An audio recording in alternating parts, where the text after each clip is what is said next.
इस व्रत को करने से समस्त इच्छाएं पूर्ण होती हैं और बृहस्पति महाराज प्रसन्न होते हैं। धन विद्या पुत्र तथा मनोवांछित फल की प्राप्ति होती है। परिवार में सुख तथा शांति बनी रहती है। इसलिए यह व्रत सर्वश्रेष्ठ और अति फलदायक है। इस व्रत में केले का पूजन ही करें। कथा और पूजन के समय मन कर्म और वचन से शुद्ध होकर मनोकामना पूर्ति के लिए बृहस्पति देव से प्रार्थना करनी चाहिए। दिन में एक ही समय भोजन करें। भोजन में चने की दाल अवश्य ग्रहण करें।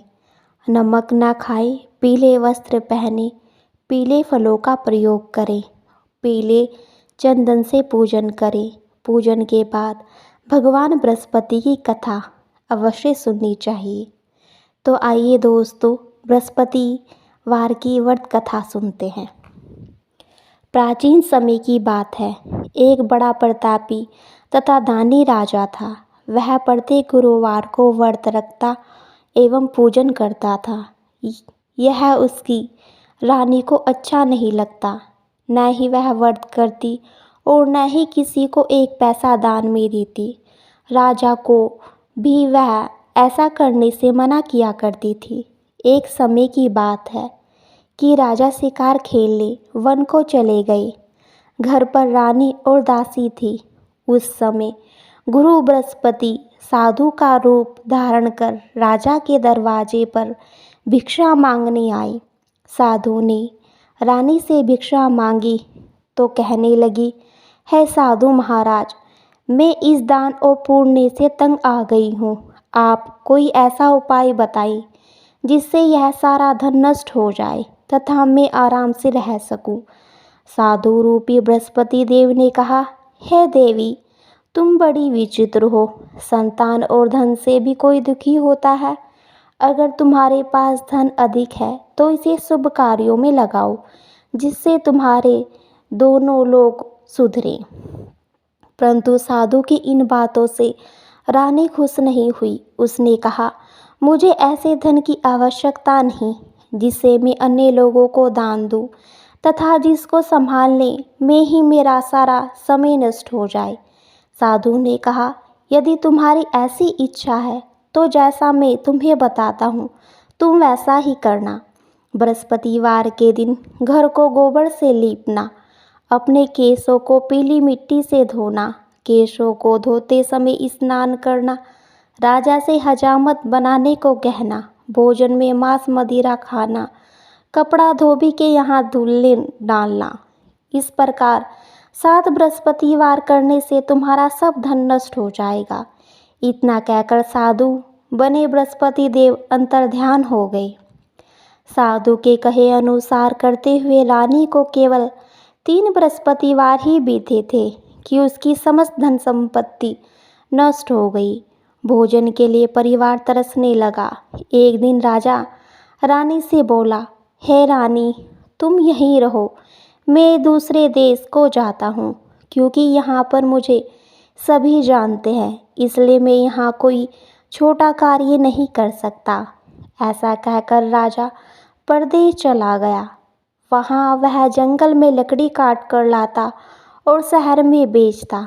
इस तरह वह अपना जीवन व्यतीत करने लगा। इधर राजा के बिना रानी और दासी दुखी रहने लगी। एक समय जब रानी और दासियों को 7 दिन बिना भोजन के रहना पड़ा तो रानी ने अपनी दासी से कहा, हे दासी, पास ही के नगर में मेरी बहन रहती है। वह बड़ी धनवान है। तू उसके पास जा और कुछ ले आ ताकि बहुत गुजर बसर हो जाए। दासी रानी की बहन के पास गई। उस दिन बृहस्पतिवार था। रानी की बहन उस समय बृहस्पतिवार की कथा सुन रही थी। दासी ने रानी की बहन को अपनी रानी का संदेश दिया, लेकिन रानी की बहन ने कोई उत्तर नहीं दिया। जब दासी को रानी की बहन से कोई उत्तर नहीं मिला तो वह बहुत दुखी हुई। उसे क्रोध भी आया। दासी ने वापस आकर रानी को सारी बातें बता दी। सुनकर रानी ने अपने भाग्य को कोसा। उधर रानी की बहन ने सोचा कि मेरी बहन की दासी आई थी, परंतु उससे नहीं बोली। इससे वह बहुत दुखी हुई होगी। कथा सुनकर और पूजन समाप्त कर वह अपनी बहन के घर गई और कहने लगी, हे बहन, मैं बृहस्पतिवार का व्रत कर रही थी। तुम्हारी दासी गई, परंतु जब तक कथा होती है तब तक ना उठते हैं और ना ही किसी के साथ बोलते हैं, इसलिए मैं नहीं बोली। कहो दासी, क्यों गई थी?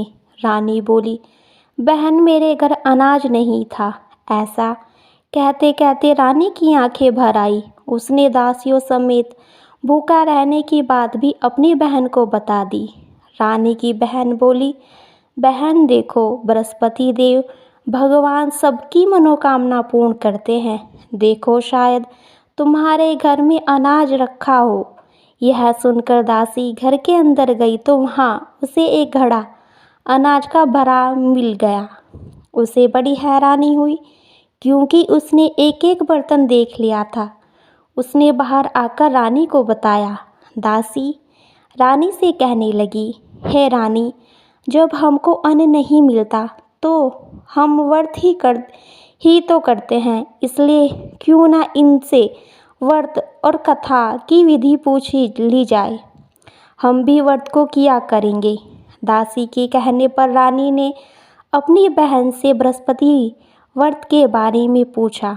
उसकी बहन ने बताया, बृहस्पतिवार के व्रत में चने की दाल और मुनक्का से विष्णु भगवान का केले की जड़ में पूजन करें तथा दीपक जलाएं, पीला भोजन करें तथा कथा सुने। इससे गुरु भगवान बृहस्पति प्रसन्न होते हैं और मनोकामना पूर्ण करते हैं। व्रत और पूजन की विधि बताकर रानी की बहन अपने घर लौट आई। रानी और दासी दोनों ने निश्चय किया कि बृहस्पति देव भगवान का पूजन जरूर करेंगे। 7 रोज बाद जब बृहस्पति वार आया तो उन्होंने व्रत रखा। गुड़साल में जाकर चना गुड़ बीन लाई तथा उसकी दाल से केले की जड़ तथा विष्णु भगवान का पूजन किया। अब पीला भोजन कहाँ से आए?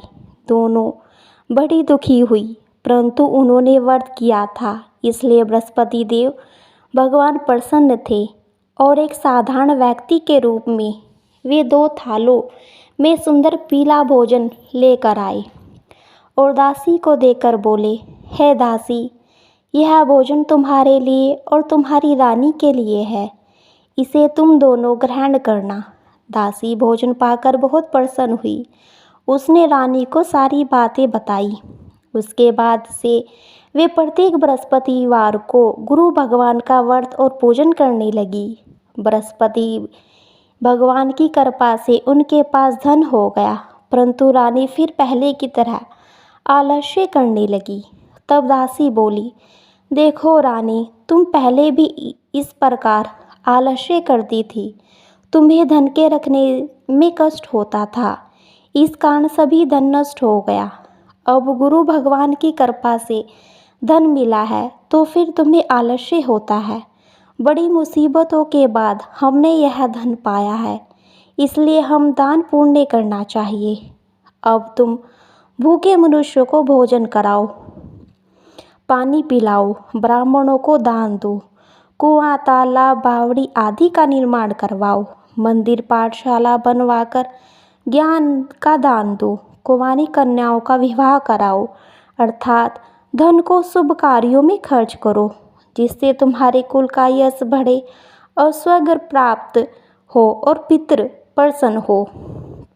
दासी की बात मानकर रानी शुभ कर्म करने लगी। उसका यश फैलने लगा। एक दिन रानी और दासी आपस में विचार करने लगी कि ना जाने राजा किस दिशा में होगी। उनकी कोई खोज खबर भी नहीं है। उन्होंने श्रद्धापूर्वक गुरु बृहस्पति देव भगवान से प्रार्थना की कि राजा जहाँ कहीं भी हो शीघ्र वापस आ जाए। उधर राजा प्रदेश में बहुत दुखी रहने लगा। वह प्रतिदिन जंगल में लकड़ी बीन कर लाता और उसे शहर में बेचकर अपने दुखी जीवन को बड़ी कठिनता से व्यतीत करता। एक दिन दुखी हो अपनी पुरानी बातों को याद करके वह रोने लगा और उदास हो गया। उसी समय राजा के पास बृहस्पति देव साधु के वेश में आकर बोले, हे लकड़हारे, तुम इस सुनसान जंगल में किस चिंता में बैठे हो, मुझे बतलाओ। यह सुन राजा के नेत्रों में जल भर आया। साधु की वंदना कर राजा ने अपनी संपूर्ण कहानी सुना दी। महात्मा दयालु होते हैं। वे राजा से बोले, हे राजा, तुम्हारी पत्नी ने बृहस्पति देव के प्रति अपराध किया था, जिसके कारण तुम्हारी यह दशा हुई।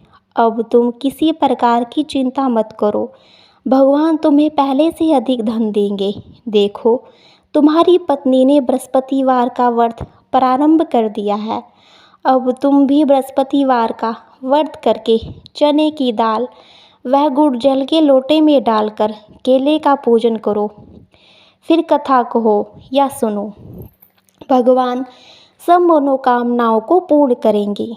साधु की बात सुनकर राजा बोला, हे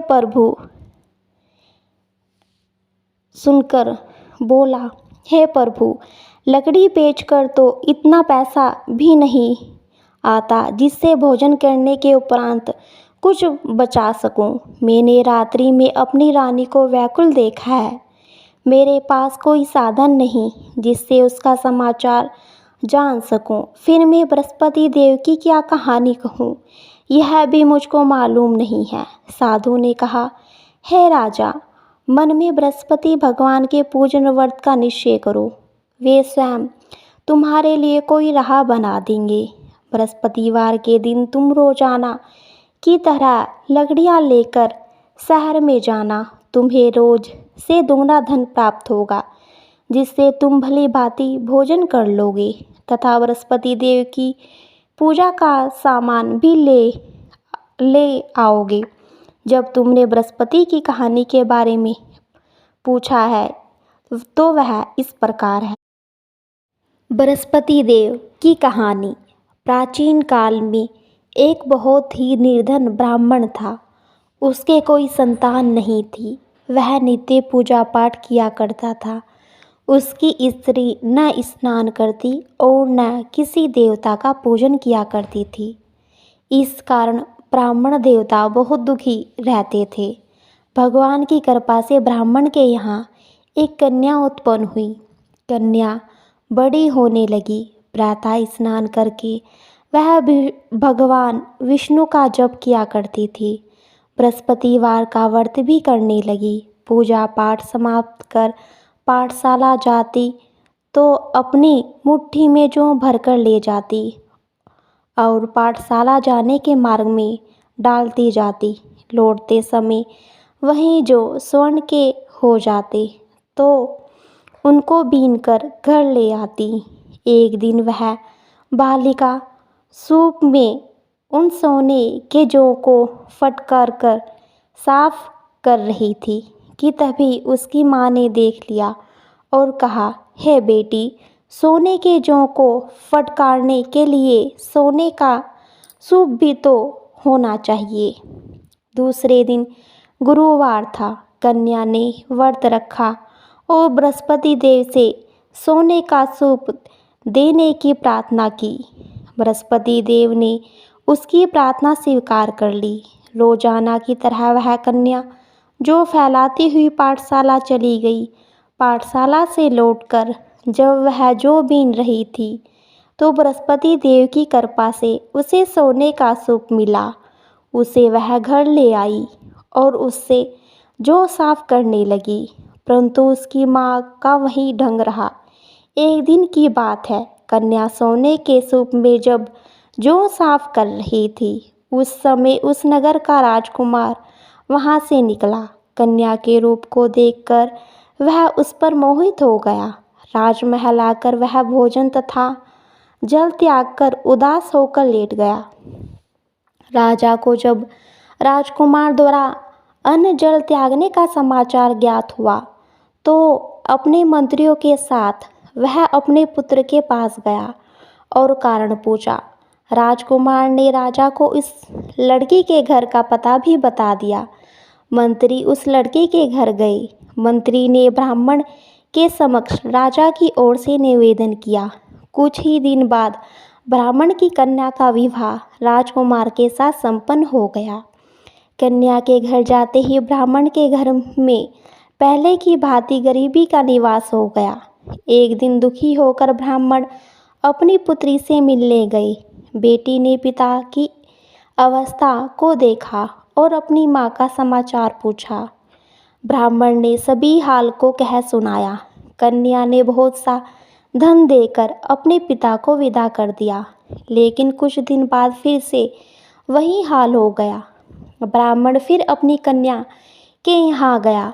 सभी हाल कहा तो पुत्री बोली, है पिताजी, आप माताजी को यहाँ लिवा लाओ। मैं उन्हें वही विधि बता दूंगी जिससे गरीबी दूर हो जाए।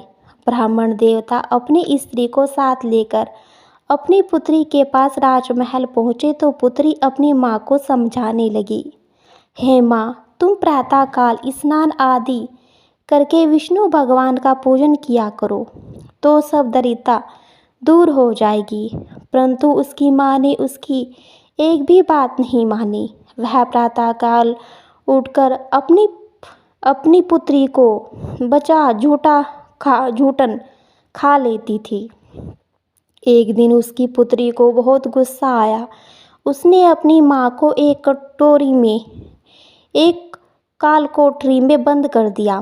प्रातः उसे स्नान आदि करा के पूजा पाठ कराया तो उसकी माँ की बुद्धि ठीक हो गई। इसके बाद वह नियम से पूजा पाठ करने और प्रत्येक बृहस्पतिवार को व्रत रखने लगी। इस व्रत के प्रभाव से मृत्यु के बाद वह स्वर्ग को गई। वह ब्राह्मण भी सुखपूर्वक इस लोक का सुख भोग कर स्वर्ग को प्राप्त हुआ।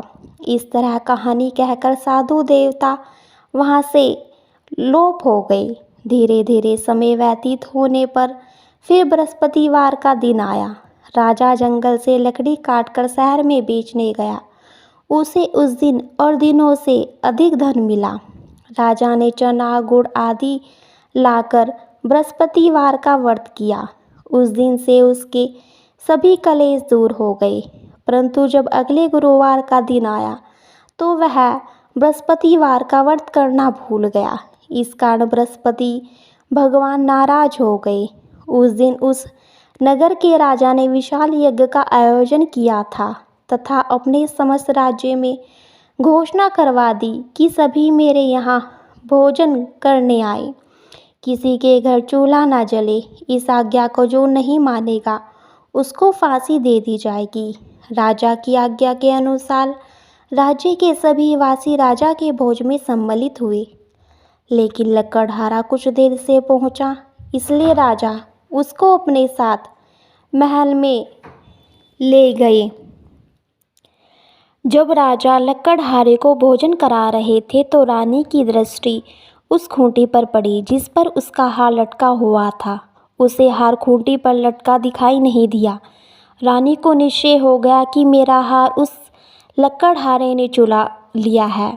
उसी समय सैनिक बुलवाकर उसको जेल में डलवा दिया गया। लकड़हारा जेल में विचार करने लगा कि यह ना जाने कौन सा पूर्व जन्म के कर्म से मुझे यह दुख प्राप्त हुआ है, और जंगल में मिले साधु को याद करने लगा। तत्काल बृहस्पति देव साधु के रूप में प्रकट हो गए और कहने लगे, अरे मूर्ख, तूने बृहस्पति देवता की कथा नहीं की, इसी कारण तुझे दुख प्राप्त हुआ है। अब चिंता मत कर, बृहस्पतिवार के दिन जेल खाने के दरवाजे पर तुझे 4 पैसे पड़े मिलेंगे। उनसे तू बृहस्पति देव की पूजा करना तो तेरे सभी कष्ट दूर हो जाएंगे। अगले बृहस्पतिवार उसे जेल के द्वार पर 4 पैसे मिले। राजा ने पूजा का सामान मंगवाकर कथा कही और प्रसाद बांटा। उसी रात्रि में बृहस्पति देव ने उस नगर के राजा को स्वप्न में कहा, हे राजा, तूने जिसे जेल में बंद किया है उसे कल छोड़ देना, वह निर्दोष है। राजा प्रातःकाल उठा और खूंटी पर हार टंगा देखकर लकड़हारे को बुलाकर क्षमा मांगी तो राजा के योग्य सुंदर वस्त्र आभूषण भेंट कर उसे विदा किया। गुरुदेव की आज्ञा के अनुसार राजा अपने नगर को चल दिया।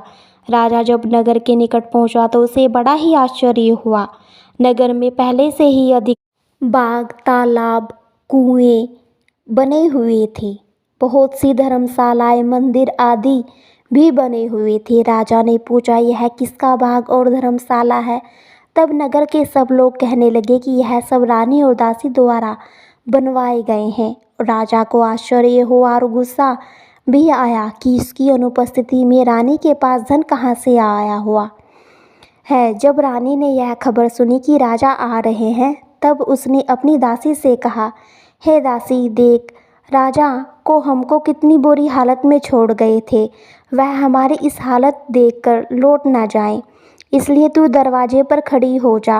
रानी की आज्ञा के अनुसार दासी दरवाजे पर खड़ी हो गई और जब राजा आए तो उन्हें अपने साथ महल लिवा लाई।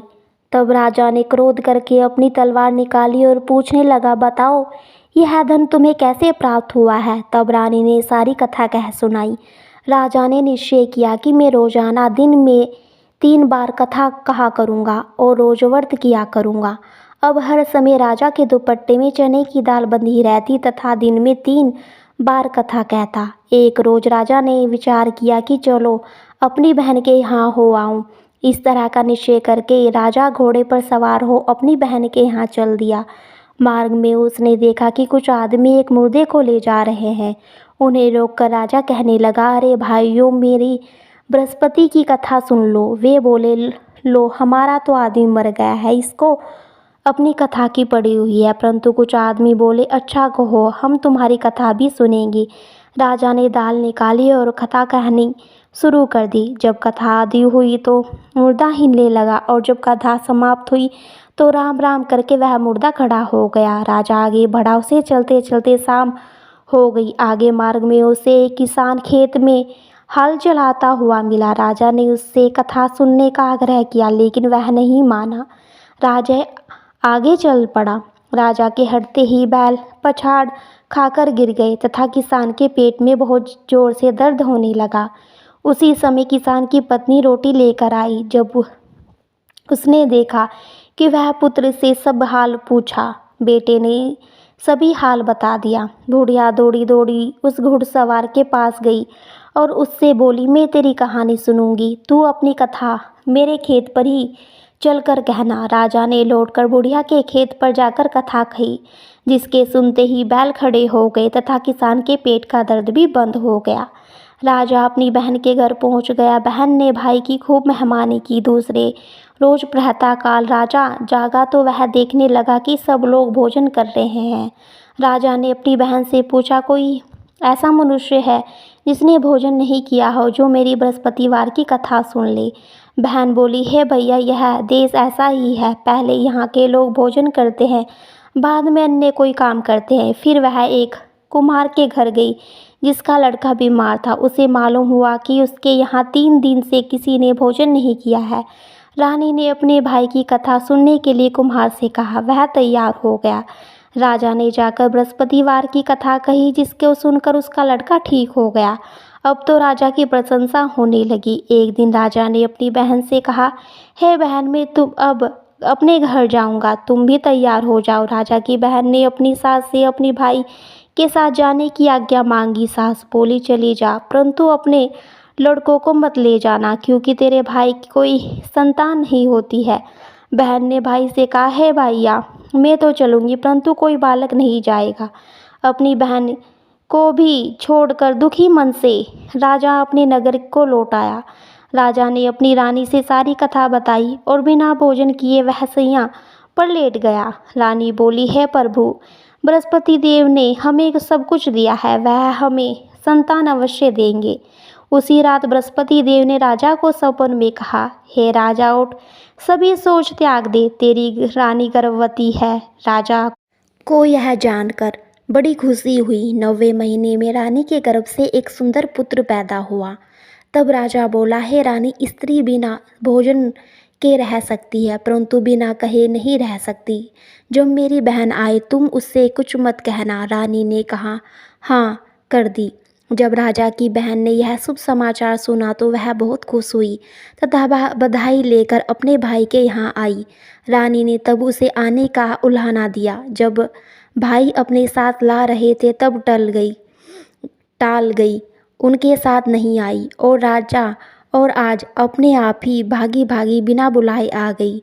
तो राजा की बहन बोली, भाई मैं इस प्रकार ना कहती तो तुम्हारे पर औलाद कैसे होती। बृहस्पति देव सभी कामनाएं पूर्ण करते हैं। जो सद्भावना पूर्वक बृहस्पतिवार का व्रत करता है वह कथा पढ़ता है अथवा सुनता है और दूसरों को सुनाता है, बृहस्पति देव उसकी सभी मनोकामनाएं पूर्ण करते हैं, उसकी सदैव रक्षा करते हैं। जो संसार में सद्भावना से गुरुदेव का पूजन व एवं व्रत सच्चे हृदय से करते हैं, उनकी सभी मनोकामनाएं वैसे ही पूर्ण होती है जैसी सच्ची भावना से रानी और राजा ने बृहस्पति देव की कथा का गुणगान किया तो उनकी सभी इच्छाएं बृहस्पति देव ने पूर्ण की। अनजाने में भी बृहस्पति देव की उपेक्षा न करें, ऐसा करने से सुख शांति नष्ट हो जाती है। इसलिए सभी को कथा सुनने के बाद प्रसाद लेकर जाना चाहिए। हृदय से उनका मनन करते हुए जयकारा बोलना चाहिए। बोले बृहस्पति भगवान की जय। अगर आपको कथा पसंद आई हो तो कमेंट बॉक्स में बृहस्पति देव की जय अवश्य लिखें। बोलिए विष्णु भगवान की जय।